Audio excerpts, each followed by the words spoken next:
আরেকজন দরজার খিল ধরে দাঁড়ায় আছে। এদিকে আও। শোনেন, একটু এদিকে আসবেন।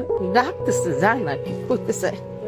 শোন, শিল্পী, এরকম ভাবে কান্নাকাটি করলে আমি কি ওখানে গিয়ে শান্তি পাবো? আপনার একটা কথা কই, রাগ কইরেন না। রাগ করবো কেন? কও, কিন্তু কান্নাটা থামা। দেরি হয়ে যাইতেছে না? শুনুন না, এই গয়নাগুলোর তো আমার এখন আর প্রয়োজন নাই।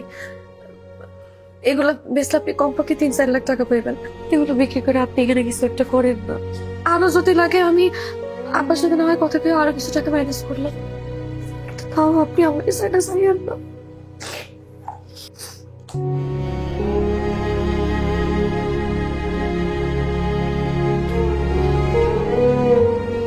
শোনো,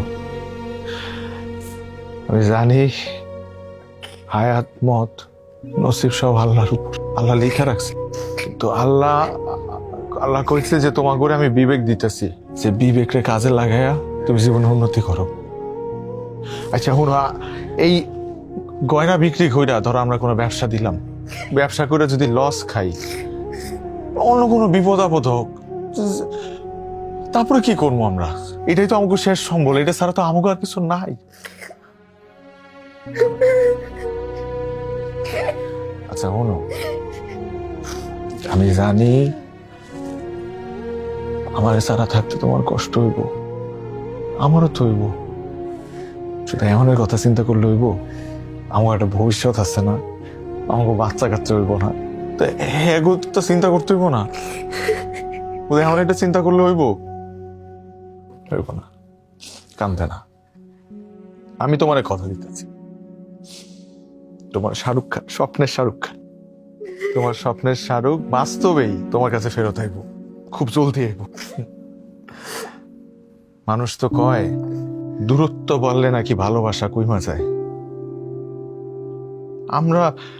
আমরা প্রমাণ দিব যে দূরত্ব বাড়লে ভালোবাসা অনেক বাইরে যায়। পারবো না প্রমাণ দিতে? পারবো না?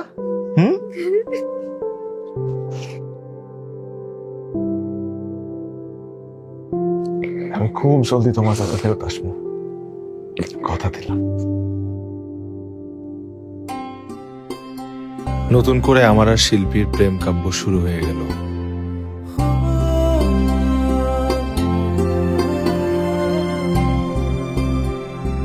ঠিক যেন টিনেজ লাইফ, চলতে থাকে আমাদের প্রেম আর বাড়তে থাকে অপেক্ষা।